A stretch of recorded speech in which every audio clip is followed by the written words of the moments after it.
జ్ఞానం, శక్తి, భవిష్యత్తు. ఇది ఏఎస్ డిజిటల్ బ్లాగ్స్.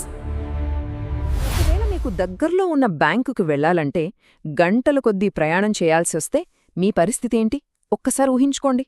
ఈ రోజు మనం సరిగ్గా ఇలాంటి ఒక సమస్యకు టెక్నాలజీ ఎంత అద్భుతంగా పరిష్కారం చూపిస్తుందో చూడబోతున్నాం. మారుమూల ప్రాంతాలకు కూడా బ్యాంకింగ్ సేవలు ఎలా వెళ్తున్నాయో తెలుసుకుందాం. సరే, ఈ ప్రయాణంలో మనం ఏం చూడబోతున్నామంటే, మొదట అసలు బ్రాంచులు లేకుండా బ్యాంకింగ్ ఎలా సాధ్యం, ఆ తర్వాత దానికి వాడే డిజిటల్ టూల్ కిట్ ఏంటి, ఒక్క కొత్త అకౌంట్ ఎలా ఓపెన్ చేస్తారు, ఆ డిజిటల్ హ్యాండ్షేక్ అంటే ఏంటి, ఇంకా చివరగా ఇదంతా ఆర్థిక వ్యవస్థపై ఎలాంటి ప్రభావం చూపుతుందో ఒక్కసారి ఆలోచించండి. ఓ మారుమూల గ్రామంలో ఉండేవారికి వాళ్ల డబ్బులు దాచుకోవాలన్నా తీసుకోవాలన్నా గంటల తరబడి ప్రయాణించాలి. ఎంత కష్టం కదా. సరిగ్గా ఈ ఒక్క కారణంతోనే చాలామంది బ్యాంకింగ్ వ్యవస్థకే దూరంగా ఉండిపోతున్నారు. ఇదే మనం ఎదుర్కొంటున్న అతి పెద్ద సవాలు. అయితే ఈ సమస్యకు ఒక కొత్త ఆలోచన పుట్టింది. అదే బ్రాంచులకు అతీతంగా బ్యాంకింగ్. అంటే ప్రజలు బ్యాంకు దగ్గరికి వెళ్లడం కాదు, బ్యాంకే ప్రజల దగ్గరకు రావడం. దీని వెనక ఉన్న అసలు లక్ష్యమేంటో ఇప్పుడు చూద్దాం. ఇది ఐడిబిఐ బ్యాంక్ మాన్యువల్లోని ఒక వాక్యం. కాని ఇది కేవలం ఒక మాట కాదు, ఒక పెద్ద మార్పుకు నాంది పలుకుతోంది. టెక్నాలజీ సహాయంతో ఆ దూరాన్ని చెరిపేసి బ్యాంకింగ్ను నేరుగా ప్రజల ఇంటి గడప ముందుకు తీసుకురావడమే దీని ఉద్దేశం. మరి ఈ పెద్ద మిషన్కు పరిష్కారం ఎక్కడుంది? ఆశ్చర్యంగా ఒక చిన్న బ్యాగ్లో ఉంది. అవును, దీన్నే బ్యాంక్ ఇన్ ఎ బ్యాగ్ అని పిలుస్తున్నారు. ఇంతకీ ఈ బ్యాగ్లో ఏముంది, అది ఎలా పనిచేస్తుందో చూద్దాం. పేరుకు తగ్గట్టే ఇది అక్షరాలా ఒక పోర్టబుల్ బ్యాంక్, అంటే కదిలే బ్యాంక్ అన్నమాట. ఈ బ్యాగ్లో ఒక స్మార్ట్ ఫోన్, బయోమెట్రిక్ స్కానర్, ఇలా ఒక బ్యాంక్ బ్రాంచ్ చేసే పనులన్నీ చేయడానికి అవసరమైనవన్నీ ఉంటాయి. ఈ కిట్లో ముఖ్యంగా 2 వస్తువులు ఉంటాయి. ఒకటి ఈ బయోమెట్రిక్ స్కానర్, వేలిముద్రలతో గుర్తింపును చాలా పక్కాగా సురక్షితంగా నిర్ధారిస్తుంది. రెండోది ఈ చిన్న ఓటీజీ కనెక్టర్. దీనితో ఆ స్కానర్ను మామూలు స్మార్ట్ ఫోన్కు కనెక్ట్ చేస్తారు. చాలా సింపుల్. సరే, హార్డ్వేర్ ఒక్కటే ఉంటే సరిపోదు కదా, దాన్ని నడిపించడానికి సాఫ్ట్వేర్ కూడా కావాలి. ఇక్కడ 3 వేర్వేరు యాప్లు కలిసి పనిచేస్తాయి. ఒకటి ఐడిబిఐ దోస్త్, ఇదే అన్ని పనులకు మెయిన్ అప్లికేషన్. 2 ఈ ముద్ర యాప్, ఇది డిజిటల్ సంతకాల కోసం. ఇక మూడోది ఐడిఎంయా ఆర్డీ సర్వీస్, ఇది ఆ ఫింగర్ ప్రింట్ స్కానర్ను కనిచేయిస్తుందన్నమాట. ఈ 3 కలిస్తేనే ఒక పటిష్టమైన, సురక్షితమైన వ్యవస్థ తయారవుతుంది.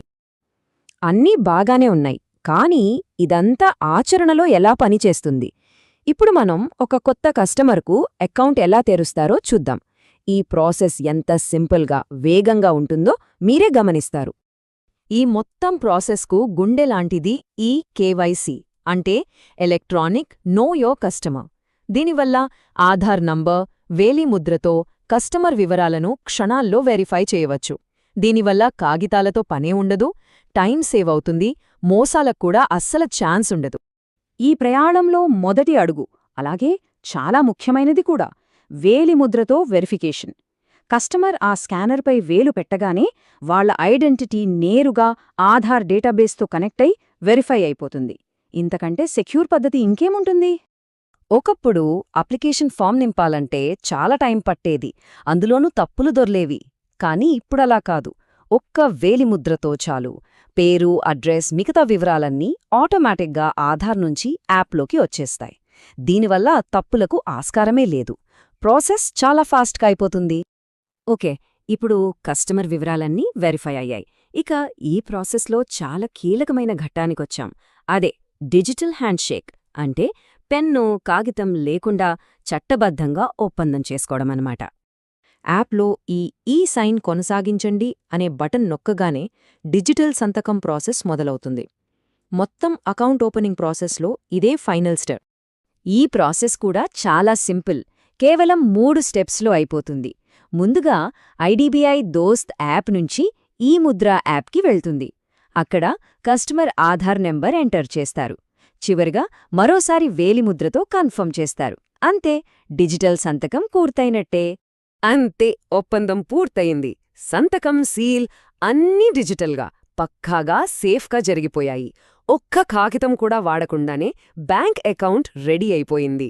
ఇంతకీ ఈ కొత్త అకౌంట్ వల్ల ఏం జరుగుతోంది? ఇది కేవలం ఒక అకౌంట్ నంబర్ మాత్రమే కాదు, ఇది ఒక కొత్త జీవితానికి, కొత్త అవకాశాలకు తెరిచిన తలుపు. ఇది కస్టమర్కు ఎలాంటి మేలు చేస్తోందో ఇప్పుడు వివరంగా చూద్దాం. ఈ ఒక్క అకౌంట్ ఓపెన్ అవడంతో ఒక కొత్త వ్యక్తి మన దేశ అధికారిక ఆర్థిక వ్యవస్థలోకి అడుగుపెడతారు. ఇప్పటిదాకా బ్యాంకింగ్ సేవలకు దూరంగా ఉన్నవాళ్ల జీవితంలో ఇది ఒక పెద్ద మార్పు. చివరిగా కస్టమర్ పెట్టిన డిజిటల్ సంతకాన్ని సురక్షితంగా అప్లోడ్ చేసి అకౌంట్ను యాక్టివేట్ చేస్తారు. ఇక ఆ క్షణం నుంచి ఆ కస్టమర్ పూర్తిస్థాయి బ్యాంకింగ్ సేవలను వాడుకోవచ్చు. ఈ ఖాతా ద్వారా ప్రజలు తమ డబ్బును సేఫ్గా దాచుకోవచ్చు, అవసరమైతే లోన్సు తీసుకోవచ్చు. ఇది వాళ్లకొక ఆర్థిక భరోసానిస్తుంది.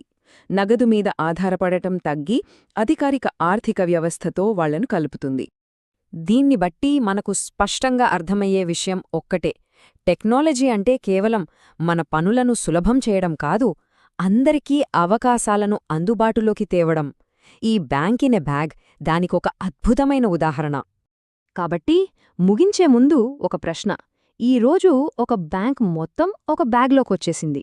మరి భవిష్యత్తులో రేపు ఈ బ్యాంక్ ఎక్కడుంటుంది? ఎలా రూపాంతరం చెందుతుంది? ఆలోచించండి.